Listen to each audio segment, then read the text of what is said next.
Call of the Dead is a uniquely challenging map, and honestly, I think that's what I like so much about it. And apparently, the community seems to agree, as this seems to be the map in Black Ops 1 that people most commonly hold high on a pedestal, besides Kino der Toten, but I think the Kino is mostly because of nostalgia. But where my opinions on Kino have only dropped as I took off those nostalgia goggles, I think my opinion of Call of the Dead has only increased. Both because I now look at these maps through a more critical lens, and also because I'm just better at zombies now than I was back in 2010. What about this map makes it so good? Well, let's take a look at its design. Call of the Dead is essentially laid out in a big circle with a bunch of interconnecting paths between them. And it's easily bigger than every zombies map that came before it. And it's probably the biggest map in zombies until Transit in Black Ops 2. You start off in the beach area, and from there you can either choose to go towards the lighthouse or towards the ship. Now, the ship has the power switch and also leads towards Jug, so more likely than not you'll go there first. However, depending on where the box spawns at, you may feel tempted to go towards the lighthouse first to get some weapons. Like in Kino der Toten, the initial box spawn is randomized, as it can be at any of the locations at the beginning of the game, with the exception of the spawn room. How you proceed to set up is probably going to depend on where the box is located. Ideally, it'll be on the stern of the ship near the power switch. If it is, maybe you'll hold off on buying some doors to roll the box to see if you can get better guns. If it's at the lighthouse, you might go there first. If it's behind the lighthouse or at the bow of the ship near where Mule Kick is located, then you'll probably stick to wall weapons for a bit, and instead focus on getting Jug first. There's a bit more thought into how you progress in Call of the Dead than there is in previous zombies maps, and that's something I really enjoy. The power switch is not hard to get to, it's only 3 doors from spawn. Jug, however, is basically on the opposite end of the map from spawn. It's in the cargo hold of the destroyed ship. Getting Jug genuinely takes a while, so the map really puts you to the test to see if you can survive without Jug for longer than you otherwise would on other maps. And even the Jug location itself is in a really tight area, so when you grab it, you gotta get the heck out of there really quickly. The other perks are scattered around the map. Double Tap is back after being mysteriously absent in Ascension. All the other perks that were in previous maps return, in addition to a new perk, Deadshot Daiquiri. Now, on one hand, I will say that Deadshot Daiquiri is a useful perk, but it's just not quite as useful as a lot of the other perks you can get, and as such, I don't really go out of my way to buy it, especially considering that you only have 4 perk slots. And this is coming from someone who's playing on console, where the best ability of Deadshot, that being the aim assist snapping to the head, is, well, a thing. If you're playing on PC with keyboard and mouse, there's no aim assist, so obviously that effect is out, which means all you get is better hipfire accuracy and reduced sway on sniper rifles. Riveting. As such, I can see why PC players would dunk on this perk, at least until Black Ops 4. Still, I respect the attempt. Call of the Dead was also the first map to introduce a moving pack-a-punch machine. When you turn on the power, the lighthouse will turn on. When you hear a lightning strike, the beam of the lighthouse will start spinning around like crazy until it eventually settles on one of 3 locations, indicating where the pack-a-punch is at. One of them is in the spawn room, one is in the cargo hold of the ship near where Jug is, and the third is located behind the lighthouse near where Stamina Up is. I know some people are adverse to moving Pack-a-Punch, but I think it can actually be interesting if it's done well, and I think Call of the Dead does a pretty good job. If you're ever confused as to where Pack-a-Punch is at any given moment, all you have to do is look up towards the lighthouse, follow the beam, and it will lead you straight to it. As for the Pack-a-Punch itself moving, well, you don't have to worry about it moving when your gun is in it, unlike Dire Eyes. Does it have the most significant impact? No. But it does add some variety, and I can appreciate that. As for traversal, Call of the Dead has zip lines. Not the kind on Shi no Numa, but instead the cool kind where all you have to do is just jump onto it and you'll just ride down. It's pretty fun and allows fast traversal of the map. There's one where you can get from the bridge of the ship to the spawn room, and another where you can go from the top of the lighthouse to the bow of the ship. Additionally, there's also a flinger near the bridge of the ship which will fling you to the front of the lighthouse. Because of that and all the interconnecting pathways, it means that traveling around Call of the Dead is not anywhere near as tedious as you might first think. And that is something I can appreciate. But I think the biggest and most impactful gameplay decision on Call of the Dead, and what I think sets it apart from everything else, is George Romero. Now, we've had previous special enemies. We've had the Hellhounds, the Nova Crawlers, the Pentagon Thief, and the Ascension Monkeys. George isn't like any of those previous bosses, and he's not really too much like any of the bosses that would come after it either. All of those previous special enemies I mentioned, with the exception of the Nova Crawlers, would have their own special round, and after completion of that round, you'd get a max ammo. Nova Crawlers, and on some maps the Hellhounds, could also spawn alongside regular zombies, but in terms of strength, they usually weren't that much more difficult to kill than a regular zombie. Hellhounds were just smaller, faster, but easier to kill attack enemies, and Nova Crawlers are basically zombies that crawl along the ground and explode when they die. George, however, is a slow, hulking beast, and he spawns in as soon as the game starts. Lightning will strike the water, he'll rise out from the water, and then he'll declare that he needs something to eat, and then it's on. George Romero will begin to slowly stalk the player around the map. Now you might think, well, if he's so slow, I guess I'll just kill him. Well, the thing is, if you attack George Romero, or George Romero manages to hit you, he'll become pissed off and go berserk. At which point he'll start charging at you really fast. In order to calm him down, you have to lead him to some icy water around the map. All around the map there are bodies of icy water. Like the water in Shin Onuma, this will slow down the player when walking through it. However, unlike Shin Onuma, this will also cause the player to start freezing. The ice will start crowding and blocking their vision, and if it gets too much, the player will freeze in place and have to wait for either a zombie to hit them, or they'll have to start meleeing to break free of the ice. This sounds like it might be annoying, but it actually isn't, because the water is placed so well that usually it's fairly easy to avoid. Additionally, the ice water will also slowly degrade the health of zombies. It can even cause them to freeze. Usually there's a body of water fairly close to your position, no matter where you might be on the map, but it's not intrusive, and I really like that.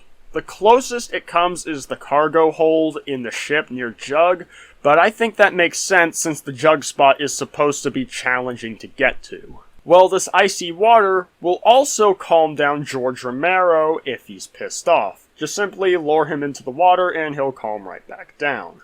It also means if you want to shoot at George to try and kill him, then you might want to wait for him to get into the water since the water will calm him right back down.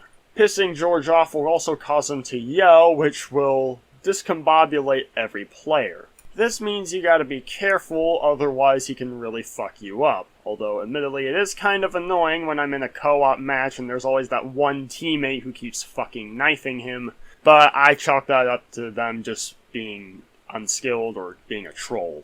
The other thing about George is, he's got a lot of health, as in he has 250,000 health per player. If you're in a full game of 4, he has 1,000,000 health, which means you cannot just kill him on a dime. It's not like some future bosses like Brutus or the Panzer, where, yeah, they drop into the battlefield, they start charging at you, and they're a big threat, but you can kill them relatively quickly. It definitely takes longer than a standard zombie, but if you're skilled, you can take them down quickly at somewhat of a moment's notice. But you can't do that with George because he has so much health. He takes a while to take down and requires a lot of time and ammo. It's something you really have to make a plan around. Getting the zombie numbers down, luring him into a body of water, and then repeatedly unloading into him with all you've got in order to try and take him down. But because you can't really do that in the heat of the regular zombies, it means you have to revolve your strategy on working around George rather than against him. And I like this because it adds a unique challenge. You have to watch your fire and check your movement carefully so you don't get cornered by him, because if you get cornered by him and you can't get out from away from him, then he's going to kill you.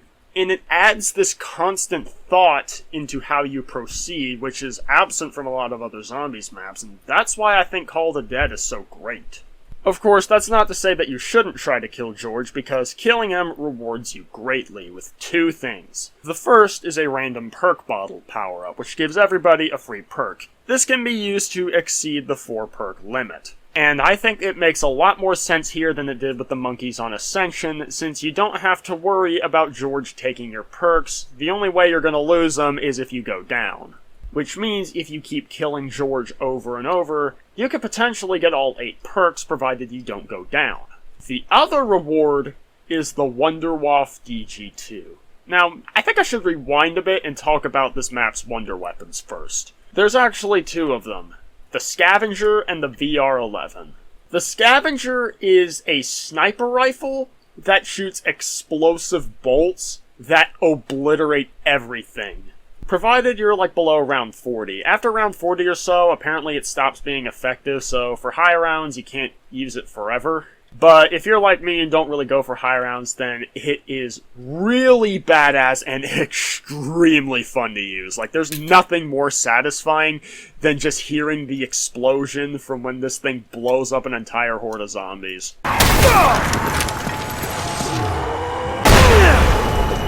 What about the other wonder weapon, the VR-11? Well, it's awful. Now, the idea is pretty cool. When you shoot a zombie with it, it turns into a human who can attract zombies. It kind of acts like another player, where if the zombies are closer to the humanized zombie rather than you, they'll go after him instead. But if the zombies are closer to you, they'll still chase after you, so it's not quite like a monkey bomb. The problem, though, is a combination of 2 things. You can only humanize a single zombie per shot, and there's barely any ammo for this thing. The fucking Thunder Gun has more ammo than the VR-11. Now, while I'm fairly certain that a zombie will turn into a human with a single shot no matter what round you're on, the fact of the matter is, you only get to use this thing 24 times if it's Pack-a-Punch before you need a max ammo. The only real saving grace with the VR-11 is an ability exclusive to co-op. If you shoot your teammate with it, they'll gain both a zombie blood and an insta-kill. Which means you can technically do this for co-op high rounds, but in solo the damn thing is useless. Also, if George is pissed off and you shoot him with this thing, he'll calm down for 10 seconds, then he'll get enraged again. Oh, but if you shoot him while he's in the water, he'll go away for a round. But he won't drop the random perk or the Wunderwaffe, so you might as well just kill him regularly. Basically, the only time I'll pick up the VR-11 in solo is if I'm doing the Easter egg. Which brings me back to the Wunderwaffe. See, if you kill George, you get the random perk bottle, like I mentioned earlier, but you'll also get a Wunderwaffe. This Wunderwaffe will stick around until you use up all of its ammo, in which case you'll lose it and have to get it again. Although, while you do have the Wunderwaffe, you can't use any of your other weapons, and for some reason, you can't buy perks or open doors. I don't know why. That just seems odd. If you get a max ammo, though, it will refill the ammo. And since on solo, this is effectively your only instant kill wonder weapon that lasts for the entire game, you're gonna have to keep killing George repeatedly to get the Wunderwaffe if you want a high round. Especially considering that there aren't any traps on the map. Still, I think an extra perk and the Wunderwaffe is a mighty fine reward for killing George. When you kill George, he'll slink away into the water, and then he'll come back 2 rounds later. Some people express their frustration over this, but honestly, without George Romero, I think this map would lose a lot of its charm. Since you still have a fairly well-designed map, but it wouldn't have much going for it over the other maps in Black Ops 1. In terms of side quests, there's the music Easter egg, which plays the song Not Ready to Die by Avenged Sevenfold, which is an absolute banger, by the way. And then that brings us to the main Easter egg. I guess I really should kind of explain the story here. So this map actually doesn't use the Ultimus crew, rather it uses 4 celebrities. Sarah Michelle Gellar, Robert Englund, Danny Trejo, and Michael Rooker. They are shooting a zombie movie with their director, George Romero. During this time, however, a real zombie actually shows up, takes George Romero and, I guess, infects him, as he's the boss on this map. And so we have these actors trying to survive. However, the Ultimus crew are actually here. They're just stuck behind a door. See, Richtofen came to the Call of the Dead location because he needed to retrieve the Golden Rod. Unfortunately for them, they went a bit too far into the future, so they enlist the help of the actors to retrieve it for him. And unlike the Ascension Easter egg, you can actually do it solo, though the solo Easter egg is just the co-op Easter egg, except for the fact that some of the steps are cut. I'm not sure why some of the steps were cut, considering that looking through the Easter egg, there's only one step that isn't possible on solo. Whatever. So, first step is you need to turn on power, go knock on the door where they're located, then go upstairs, grab a fuse installed in the door. Then you gotta look around the map for these 4 generators, use explosives to take them out, which some of these are located in spots where the grenade arcs can be a bit tricky to time.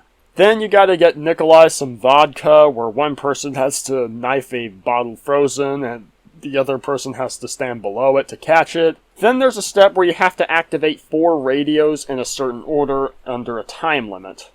It really does test coordination with your team. Then you gotta turn a wheel and pull some levers. Then do a foghorn step, which is the same order every time. Then there's the dial step in the lighthouse, where you have to get it to read a certain combination. But the trick is that turning a dial on one level of the lighthouse will also turn the dial on the levels above and below it, which is actually a pretty interesting puzzle step.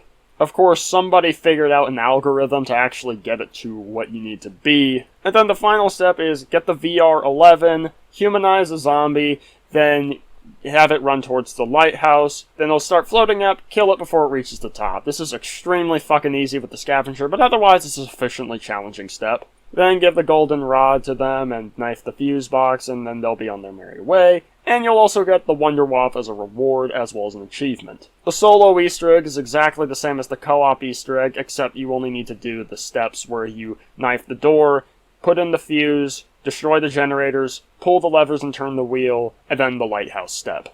Definitely not the greatest Easter egg, but still pretty fun, especially considering that it was only their 3rd attempt. I also like how the only one RNG step is involved, unlike Ascension, which is the VR-11, which you don't even need till the very end. And if you do get there and don't have the VR-11, it actually increases the chance of getting it from the box, which is nice. And I wish certain future Easter eggs that required RNG would have taken this inspiration, but I guess not, So, I've basically been praising this map for a while, so is there anything about this map I don't particularly care for? Well, I guess it's a Black Ops 1 map, so the amount of content, especially side quests, to do is very low. In fact, I think the only side quest is the music Easter egg. But I can only fault that so much because this is just what Zombies was at the time. The only other thing I can think of is the fog. Now, at the beginning, it's really genius, because you can see a brief glimpse of the map before the fog rolls in and it's hard to see. This also coincides from when George shows up. After that, though, every couple of minutes, it just alternates between the fog lifting and you being able to see the map clearly, and the fog just rolling in and only being able to see a few feet in front of you. While I think the atmosphere of the map is pretty good, I think they could have done a better job with the fog. In fact, remember what I said a minute ago about the fog coinciding with the arrival of George? What if instead the density of the fog corresponded to how close you were to George Romero? So if you're near George, the fog is thick. However, lure him to, say, one side of the map, then run all the way to the other side, you get farther away from him, and the fog kinda lifts and you can see for a while. But as George stalks closer and ever closer to you, the fog gets thicker and thicker, signaling his arrival. Until he gets really close to you and the fog gets about as thick as it usually does when it's rolled in. This would also mean that killing George would lift the fog while he's gone, and it would only come back when he spawns back into the map. I don't know, that's just a thing I thought of. But if the biggest issue I can come up for this map is just the fog, I think it's safe to say that Call of the Dead is a great map. So, what is my verdict? I think this map is a solid 8.6 out of 10. While there are some newer maps that I definitely prefer to Call of the Dead, Considering how old Call of the Dead is, and that it was made during when zombies was just a simple survival experience, the fact that it's managed to hold up and remain this interesting for so long is a really impressive feat. Anyways, that's going to be about it for this video. If you enjoyed, make sure you hit the like button and subscribe for more, and tell me what you think of Call of the Dead. Anyways, that's it. Peace!